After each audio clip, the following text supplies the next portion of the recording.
Sains adalah sekumpulan pengetahuan empiris, teoritis, dan pengetahuan praktis tentang dunia alam yang dihasilkan oleh para ilmuwan yang menekankan pengamatan, penjelasan, dan prediksi dari fenomena di dunia nyata. Kata saintis dalam bahasa Inggris relatif baru pertama kali diciptakan oleh William Howell pada abad ke-19.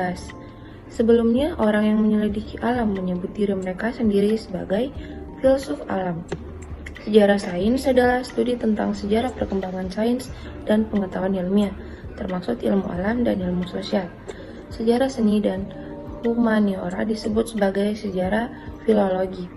Dari abad ke-18 sampai akhir abad ke-20, sejarah sains, khususnya ilmu fisika dan biologi, sering disajikan dalam narasi progresif yang mana teori yang benar menggantikan keyakinan yang salah.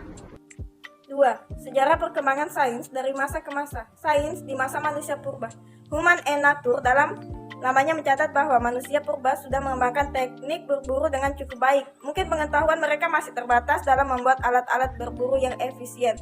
Alat-alat semacam batu, asah, dan tombak biasanya dijadikan peralatan wajib dalam berburu. Ilmu pengetahuan mengenai cara-cara bertahan hidup di alam sudah mereka kembangkan sejak 30.000 tahun hingga ratusan ribu tahun yang lalu. Yakni kala manusia jenis Homo mulai bermunculan dan menguasai daratan. Sains sederhana sudah mereka pelajari dan kembangkan ke arah yang semestinya, dan itu membuka jalan bagi perkembangan sains selanjutnya. Ilmu pengetahuan sudah jauh lebih maju pada era sebelum Masehi. Dahulu manusia sudah mulai memikirkan bagaimana caranya untuk menyembuhkan wabah atau penyakit di zaman kuno. Puncak peradaban di masa-masa kuno sebelum Masehi ada pada Yunani, Persia, Mesir, India, dan Tiongkok. Manusia kuno sudah memiliki pengetahuan akan bumi dan luar angkasa. Beberapa filsuf dari Yunani kuno sudah memiliki gagasan bahwa bumi merupakan planet yang bentuknya bulat. Bahkan ada seorang ilmuwan Yunani yang hidup pada era 310 sebelum Masehi, dan ia menggagas bahwa matahari adalah pusat dari bola api raksasa dan bumi hanyalah planet kecil yang berada pada orbit matahari. Yang ketiga, sains terus berkembang pada abad pertengahan. Pada era Masehi, lebih tepatnya di zaman abad pertengahan, sains dan ilmu pengetahuan mengenai banyak hal sudah mulai berkembang dengan sangat pesat. Beberapa penemuan yang berpengaruh juga sudah ada pada zaman ini. Bahkan beberapa di antara ilmuwan tersebut sudah memiliki pemikiran yang revolusioner dan maju ke masa depan. Faktanya, menjadi ilmuwan dan akademis di abad pertengahan sungguh bukan perjuangan yang mudah. Bahkan, beberapa di antara mereka ada yang mendapatkan hukuman mati dari kaum fanatik keagamaan setempat. Meski begitu, ilmu dan gagasan mereka justru telah digunakan dalam dunia sains hingga saat ini. Perkembangan sains saat ini, sains telah berkembang menjadi pengetahuan yang menjadi keharusan untuk diajarkan pada tiap-tiap sekolah dan lembaga pendidikan di dunia. Pada awal tahun 1900-an, Albert Einstein telah menemukan teori-teori besar yang sangat berpengaruh bagi dunia. Mulai saat itu, perkembangan sains tak terbendung. Yang kelima, sains di masa depan. Diprediksi, sains akan semakin maju berkali-kali lipat dibandingkan pada saat ini. Mungkin di masa depan akan ada perjalanan antar planet yang bisa dilakukan untuk umum. Mungkin saja teknologi robot sudah menggantikan tugas-tugas penting manusia yang saat ini pun sudah mulai tampak keberadaannya. B. Peradaban pra-Islam. 1. Peradaban dunia sebelum ada Islam. Pada masa pra-Islam terdapat dua kekuatan peradaban dunia, yaitu peradaban Romawi Timur dan peradaban Persia, dua kerajaan yang menjadi tetangga Arab, tempat lahirnya Islam. Peradaban Arab ketika itu memiliki corak yang bobroknya moralitas, bahkan sama sekali tidak mencerminkan budaya yang positif, sehingga peradaban Arab ketika itu disebut sebagai peradaban jahiliyah. Dalam situasi dan kondisi peradaban dunia yang semacam itu, maka Nabi Muhammad SAW diutus Allah untuk membawa agama Islam dengan menjunjung tinggi peradaban bermoral. 1. Peradaban Romawi Timur. Kerajaan Romawi disisirkan pada tahun 753 sebelum Masehi. Bulan Mei 30 Masehi terjadi perpecahan dalam kerajaan Romawi yang berpusat di Roma, yaitu pecah menjadi dua kerajaan Romawi Barat yaitu Roma dan kerajaan Romawi Timur dengan ibu kota Konstantinopel dan Konstantinus Agung. Sebagai maharajanya, kerajaan Romawi mengalami puncak kejayaan pada masa Maharaja Justinus. Negeri-negeri yang berada di bawah kekuasaan kerajaan Romawi Timur pada umumnya beragama Nasrani yang pada waktu itu terpecah dalam berbagai aliran. Di antaranya aliran tersebut ada 3. 1. Aliran Yaqibah, banyak dianut di Mesir, Habsyah, dan lain-lain. B. Aliran Nasakira, banyak dianut di Musil, Irak, dan Persia. 3. Aliran Vulkaniyah, banyak dianut di Afrika Utara, Sasilia, Syria, dan Spanyol. 2. Filsafat, membicarakan masalah kebudayaan Romawi, terutama filsafat, kesenian, ilmu, pengetahuan, dan kesastraan. Selain itu, membicarakan masalah kebudayaan Yunani, karena kebudayaan Romawi pada hakikatnya adalah lanjutan dari kebudayaan Yunani. Yang ketiga, bahasa dan kesenian. Dalam wilayah kerajaan Romawi Timur, ada 3 bahasa yang berpengaruh, yaitu bahasa Latin, bahasa Greek, dan bahasa Suryani. Dalam bahasa-bahasa inilah ditulis di kitab-kitab suci, undang-undang, cerita-cerita, sajak-sajak, dan sebagainya.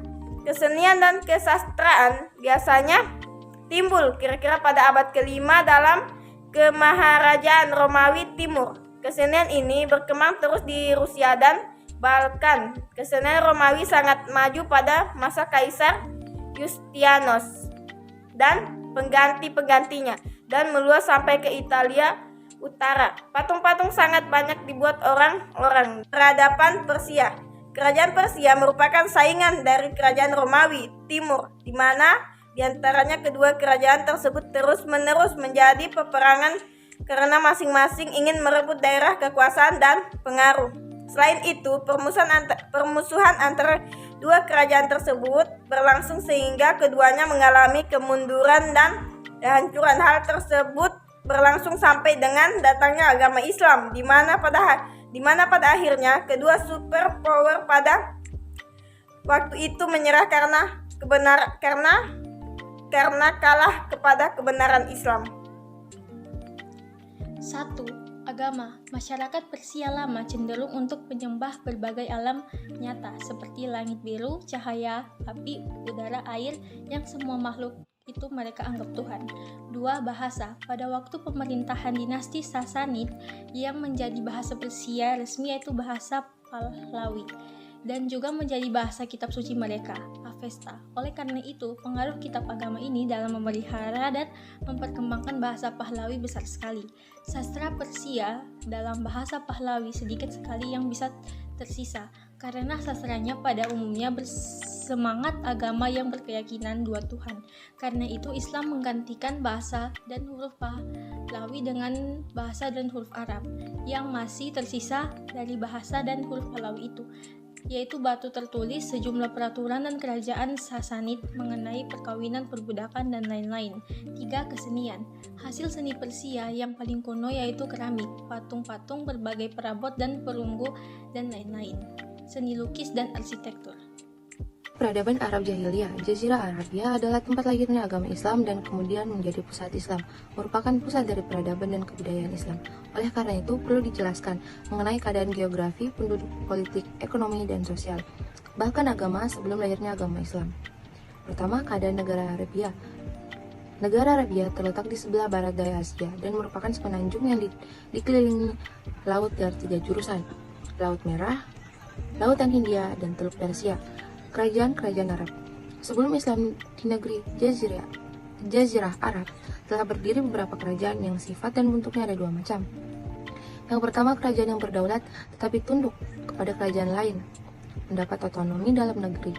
Yang kedua, kerajaan tidak berdaulat tetapi mempunyai kemerdekaan penuh.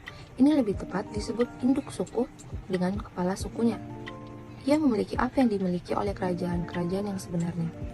Ketiga, keadaan politik. Masyarakat pada zaman jahiliyah tidak mempunyai pemerintahan seperti sekarang. Mereka hanya memiliki pimpinan dan mengurus berbagai hal dalam keadaan perang dan damai. Sering terjadi perang antar kaum, antar suku, dan antar kabilah. Bahkan terkadang ada perang yang sampai puluhan tahun, seperti perang Busus, perang Dahis, dan perang Fujar. Yang keempat, keadaan ekonomi dan sosial. Sesuai dengan tanah Arab yang sebagian terdiri dari padang sahar, ekonomi mereka yaitu perdagangan. Adapun keadaan sosial mereka terdapat segi baik dan ada pula yang buruk. Segi-segi yang baik misalnya setia kawan dan setia pada janji, menghormati tamu dan lain-lain. Tetapi ada pula segi yang buruknya, seperti merendahkan derajat wanita dan lain-lain. Yang kelima, bahasa dan seni bahasa. Dalam bidang bahasa dan seni bahasa, bangsa Arab sebelum Islam sangat maju. Bahasa mereka sangat indah dan kaya. Syair-syair mereka sangat banyak. Peradaban Islam dalam sains. Menurut Iqbal Dawami, mengutip Emir, setidaknya ada 4 hal yang menjadi akar atau potensi munculnya peradaban Islam dalam hal ilmu pengetahuan. Yang pertama, di tengah kemunduran Yunani dan munculnya Islam, berkembanglah sebuah kebudayaan yang memainkan peran penting setelah kebudayaan Yunani, dan juga merupakan sebuah perpaduan dari elemen-elemen timur, yaitu peradaban Helenisme yang mulai muncul di permukaan setelah 300 sebelum Masehi. Tempat yang menjadi pusat intelektualnya adalah Alexandria, sebuah institusi penelitian yang besar. Museum telah dibangun di kota ini. Yang kedua, filsafat Yunani mengalami stagnasi sejak tahun 529 Masehi, seiring dengan penutupan Akademi Athena secara resmi oleh Justinian. Yang ketiga, Akademi Jundisapur di Persia, sebuah akademi yang menjadi pusat pertukaran dan sinkretisme pengetahuan terbesar pada abad ke-7 Masehi. Institusi ini menjadi surga bagi para Nestorian atau pengikut Nestorius yang diusir dari Edessa pada tahun 489 Masehi, dan juga bagi para Platonis yang terusir. Para Nestorian itu membawa bersama mereka ke Jundisapur terjemahan-terjemahan Syria dari berbagai macam karya, khususnya karya-karya dalam bidang pengobatan. Di Jundisapur pula, Kisra Anusirwan memerintahkan penerjemahan karya-karya Aristoteles dan Plato ke dalam bahasa Persia.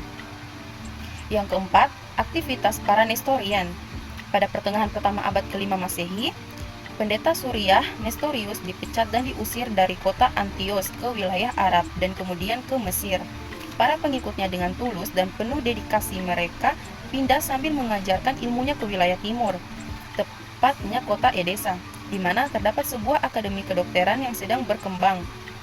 Akademi itu menjadi pusat bagi aktivitas Nestorian dan memperoleh dukungan dan akademi Nisbis di Mesopotamia dan juga dari Akademi Jundisapur.